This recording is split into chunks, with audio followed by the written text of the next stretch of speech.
पृथ्वी 12,756 kilometre चौड़ा ये ग्रह पिछले 3 अरब सालों से जीवन को पनपने में मदद करता आ रहा है। हजारों सभ्यताएं और जीव इस ग्रह पर पैदा हुए और खत्म हो गए। कभी डायनासोर्स का युग तो आज इंसानों का युग। पृथ्वी पर हमेशा किसी न किसी प्रजाति का राज रहा है। यह ग्रह इतना कीमती है कि इसमें जीवन जीने के लिए हर इम्पोर्टेंट रिसोर्स मौजूद हैं। इसलिए आज इस ग्रह पर इंसानों का राज है। पर जब बात पूरे ब्रह्मांड की आती है तो पृथ्वी अरबों खरबों ग्रहों में से मात्र एक छोटा सा ग्रह रह जाता है। पर अब जैसे जैसे इंसान तरक्की कर रहे हैं तो वो इस ग्रह को और इम्पोर्टेंट बना देता है। एक बार हम टाइप 2 सिविलाइजेशन बन गए और अपने स्टार्स से आ रही एनर्जी को यूज करने लगे तो फिर हम ब्रह्मांड में बिल्कुल भी अकेले नहीं रहेंगे। हमारे टेक्नोलॉजिकल और बायोलॉजिकल सिग्नेचर कई लाखों लाइट ईयर्स में फैल जाएंगे, जिससे दूसरी एडवांस एलियन सभ्यताएं हमारे सिग्नेचर्स को आसानी से ट्रेस कर लेंगी और फिर हमें खोजने का मन बना लेंगी। पर ब्रह्मांड में पृथ्वी को खोजना जितना आसान लगता है उतना ही मुश्किल है। सोचिए, अगर आप एक एडवांस एलियन सिविलाइजेशन के प्राणी हैं और पृथ्वी को खोजना चाहते हैं और आप ब्रह्मांड के दूसरे छोर यानी पृथ्वी से 40 अरब लाइट ईयर दूर रहते हैं और यहाँ आना चाहते हैं, तो आपको कौन से गैलेक्सी सुपर क्लस्टर्स और गैलेक्टिक फिलामेंट्स और गैलेक्सीज को पार करना होगा, तब जाकर के आप पृथ्वी पर लैंड कर पाओगे। ये बहुत ही ज्यादा चैलेंजिंग जर्नी होगी जिसमें आप एक हाइपोथेटिकल स्पेसशिप से यात्रा करते हुए पृथ्वी पर आओगे। 40 अरब लाइट ईयर से पृथ्वी पर लाइट स्पीड से आना इम्पॉसिबल है, क्योंकि इस दूरी पर स्पेस लाइट स्पीड से भी हजारों गुना तेजी से एक्सपेंड हो रहा है। पर इस जर्नी में हम वार्म होल्स की मदद से आगे बढ़ेंगे और सीधा मिल्की वे और पृथ्वी पर जाने की कोशिश करेंगे। अब देखना यह है कि ये यात्रा कितनी रोमांचक होने वाली है। तो दोस्तों, सीट बेल्ट पहन लीजिए और तैयार हो जाइए इस अनोखी यात्रा के लिए। ये यात्रा एक ऐसा रूट है जो किसी भी दूसरे ब्रह्मांड के एलियन को पृथ्वी पर ला सकता है।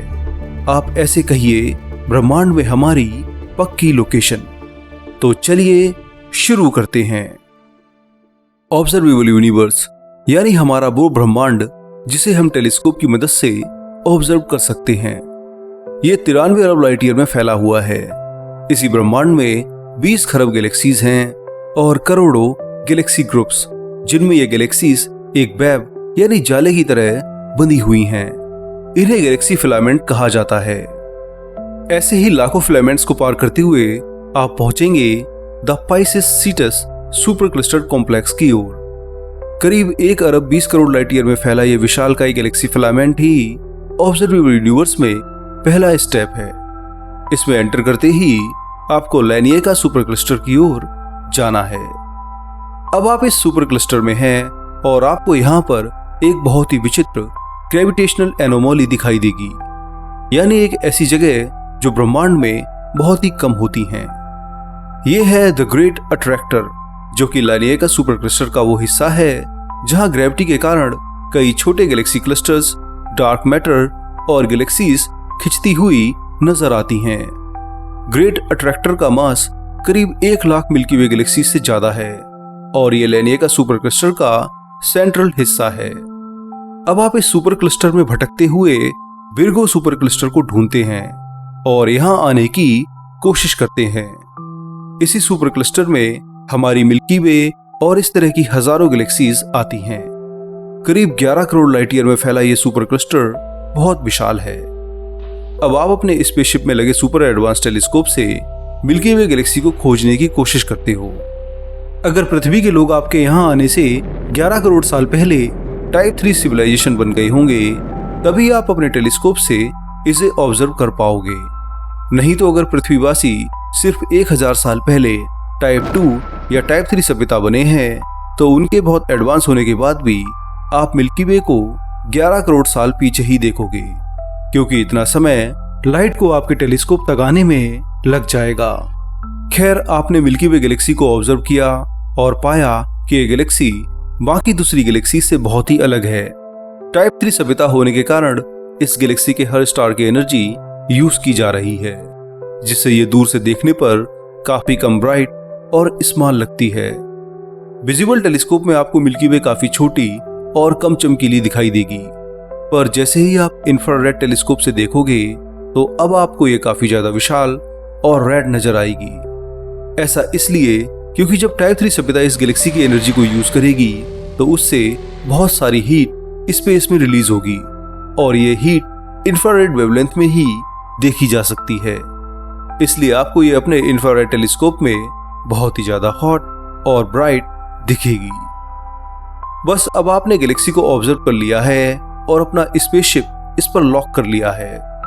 धीरे धीरे आप विर्गो सुपर क्लस्टर से होते हुए इसके सबसे विशाल क्लस्टर विर्गो क्लस्टर पर पहुंचोगे।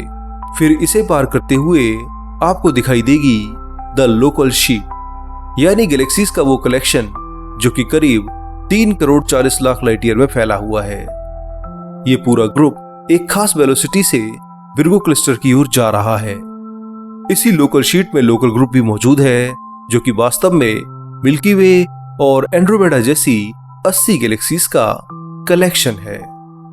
अब आप लोकल सीट से सीधा लोकल ग्रुप की ओर आओगे और यहाँ पर मिल्की वे को लॉक करके उसकी ओर बढ़ोगे। आप नया वार्म होल बनाकर करीब 1.5 करोड़ लाइट ईयर में फैले इस ग्रुप को कुछ ही मिनटों में पार करते हुए मिल्की वे गैलेक्सी के सब ग्रुप की ओर आओगे। ये सब ग्रुप मिल्की वे गैलेक्सी की ग्रेविटी से बना है और यहाँ पर कई छोटी गैलेक्सीज हैं जो मिल्की वे को ऑर्बिट करती हैं। मिल्की वे गैलेक्सी से 14 लाख लाइट ईयर दूर ही वैज्ञानिकों ने अब तक 61 स्मॉल गैलेक्सीज ऑब्जर्व की हैं, जिनमें से कुछ को छोड़कर अधिकतर गैलेक्सीज मिल्की वे की ऑर्बिट करती हैं। खैर, अब आप इस 20 लाख लाइट ईयर में फैले मिल्की वे गैलेक्सी के सब ग्रुप को पार करते हुए अब सीधा मिल्की वे की ओर आ चुके हो। करीब 1.5 लाख लाइट ईयर में फैली इस गैलेक्सी में आपको अब 400 अरब तारों का सामना करते हुए सूर्य यानी सोलर सिस्टम की ऑर्बिट खोजनी है, जिसमें रहकर सूर्य और बाकी ग्रह मिल्की वे के सेंटर की परिक्रमा करते हैं। सूर्य को मिल्की वे की एक परिक्रमा करने में 25 करोड़ साल लगते हैं और इस समय सूर्य मिल्की वे की ओरायन आर्म में लोकेटेड है। बस अब आपको मिल्की वे के सेंटर से 26,000 लाइट ईयर दूर ओरायन आर्म में इस स्टार को ट्रेस करना है। इंफ्रारेड टेलीस्कोप और स्पेशल इंस्ट्रूमेंट से जब आप डिटेक्ट करेंगे तो सूर्य दूसरे तारों से एकदम अलग दिखाई देगा। अगर इंसान तब टाइप 2 सभ्यता होंगे तो सूर्य पर आप जबरदस्त हीट को डिटेक्ट करेंगे और फिर आप गैलेक्सी की ओरायन आर्म की ओर बढ़ोगे। करीब 20,000 लाइट ईयर लंबी और 3500 लाइट ईयर चौड़ी इस आर्म में एंटर करते ही आपको रेडक्लिफ वेव का सामना करना होगा। ये वेव असल में धूल और बादलों का विशाल स्ट्रक्चर है जो कि मिल्की वे गैलेक्सी की हर आर्म में एंटर करते वक्त मिलता है। अब ओरायन आर्म में 8,000 लाइट ईयर लंबी इस वेव को पार करने के बाद आप एंटर कर चुके हो द लोकल बबल में, जो कि असल में 1000 लाइट ईयर चौड़ी कैविटी है। ये वास्तव में एक सुपरनोवा धमाके से बनी है और अब इतनी विशाल हो चुकी है कि इसमें सूर्य और इसके जैसे कई नजदीकी तारे और ब्राउन ड्वार्फ्स आते हैं। अब आप लोकल बबल से पार हो चुके हो और लोकल इंटरस्टेलर क्लाउड में आ चुके हो। ये विशाल गैस का बादल है जो कि करीब 30 लाइट ईयर में फैला है। इसमें सूर्य, अल्फा सेंटोरी, सीरियस स्टार और बहुत से नजदीकी स्टार्स शामिल हैं। फिलहाल इसी क्लाउड में सूर्य लगातार ट्रेवल कर रहा है। अब आपको 30 लाइट ईयर बड़े इस क्लाउड को पार करना है और इसे पार करते ही आप सोलर सिस्टम के बहुत नजदीक पहुंच जाओगे। सूर्य यहां आपको काफी विशाल और ब्राइट दिखाई देगा। हालांकि इतनी दूरी से पृथ्वी को देखना अभी भी बहुत मुश्किल है, इसलिए आप फिर सूर्य की दिशा की ओर आगे बढ़ने का मन बनाते हो। सूर्य के आसपास के कई तारों को पार करते हुए अब आपका सामना होता है ऑर्ट क्लाउड से। यह क्लाउड सोलर सिस्टम की बाहरी बाउंड्री है, जिसमें 1 लाख करोड़ की संख्या में छोटे एस्ट्रॉइड्स और कॉमेट्स हैं। करीब 3 लाइट ईयर तक इस क्लाउड को पार करने के बाद अब आप सीधा एंटर करते हैं स्कैटर्ड डिस्क में, जो कि सोलर सिस्टम में मौजूद बर्फ के लाखों छोटे ऑब्जेक्ट्स को समा कर रखती है। इस डिस्क में मौजूद है दूसरा सबसे विशाल ड्वार्फ प्लैनेट एरिस। अब इस समय आप पृथ्वी से करीब 30 अरब किलोमीटर दूर हैं यहां से पृथ्वी अभी भी आपको एक छोटे से डॉट की तरह दिखाई देगी। इस स्कैटर डिस्क को पार करते ही आप एंटर कर जाते हैं सूर्य के हीलियोस्फीयर में। ये सूर्य की वो बाउंड्री है जिसके बाहर सूर्य का मैग्नेटिक फील्ड और एटमॉस्फेयर लगभग खत्म हो जाता है।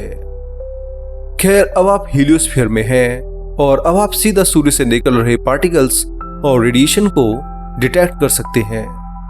ऐसे ही हीलियोस्फीयर में और 9 अरब किलोमीटर चलते हुए आपका स्पेसशिप एंटर करता है काइपर बेल्ट में, जहां बर्फ से बने करोड़ों उल्कापिंड मौजूद हैं। ये सभी सूर्य की ऑर्बिट करते हैं। उसके बाद फिर ऐसे ही और 5 अरब किलोमीटर चलते हुए आप पहुंचते हैं आउटर सोलर सिस्टम में, जहां नेपच्यून, यूरेनस, सैटर्न यानी शनि ग्रह और जुपिटर यानी बृहस्पति ग्रह मौजूद हैं। आउटर सोलर सिस्टम काफी विशाल है। करीब 8 अरब किलोमीटर और चलते हुए आप इन गैसीय ग्रहों को एक एक करके पार करते हुए पहुंचते हैं इनर सोलर सिस्टम में, जहां अब आपको सभी प्लैनेट्स काफी छोटे और रॉकी दिखाई देंगे। सबसे पहले एस्ट्रॉइड बेल्ट और मार्स को पार करते हुए आपको पृथ्वी की ऑर्बिट दिखाई देगी, जहां से पृथ्वी सूर्य के चक्कर लगाती है। अब आप इस ऑर्बिट में एंटर करते हैं और 30 करोड़ किलोमीटर चलते हुए आप अब पृथ्वी से 1 करोड़ 26 लाख किलोमीटर दूर हैं और जियो स्पेस में एंटर कर चुके हैं। ये वो स्पेस है जहां पृथ्वी का मैग्नेटिक फील्ड बेहद अच्छे से काम करता है।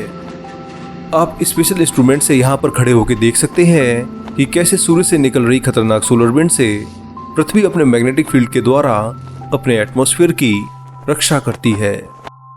अब ऐसे ही इस डिस्टेंस को पार करते हुए अब आपको चंद्रमा दिखाई देने लगेगा, जो कि पृथ्वी की ऑर्बिट करता है। अब आप मून की ऑर्बिट के पास पहुंच चुके हो और चंद्रमा को पार करते हुए सीधा पृथ्वी की ओर आ जाते हो। 12,756 किलोमीटर चौड़ा ये ग्रह आपको चंद्रमा से धीरे धीरे विशाल होता हुआ दिखाई देने लगता है। हालांकि जब आप यहां पहुंचोगे तो हो सकता है कि इंसान टाइप 2 और 3 सभ्यता बन गया हो, तो वो शायद ही आपको इस ग्रह पर दिखाई दें। पर अगर वो नहीं मिलेंगे तो भी आप जीवन से भरपूर इस ग्रह पर आ चुके हो। ये नीला ग्रह आपको सोचने पर विवश कर देगा कि यहीं से इंसानों ने पहली बार बोलना, चलना और काम करना सीखा और फिर धीरे धीरे सूर्य और फिर पूरी गैलेक्सी पर ही राज करने लगा। हालांकि ये सब तभी पॉसिबल है जब इंसान टाइप 3 सभ्यता हो और आप खुद इतने एडवांस हो जो इस सभ्यता के ओरिजिन को जानकर उस ग्रह पर आने की कल्पना करें। ब्रह्मांड के दूसरे छोर से सीधा पृथ्वी पर आना इसके फिजिकली पॉसिबल होने के चांस ना के बराबर ही हैं।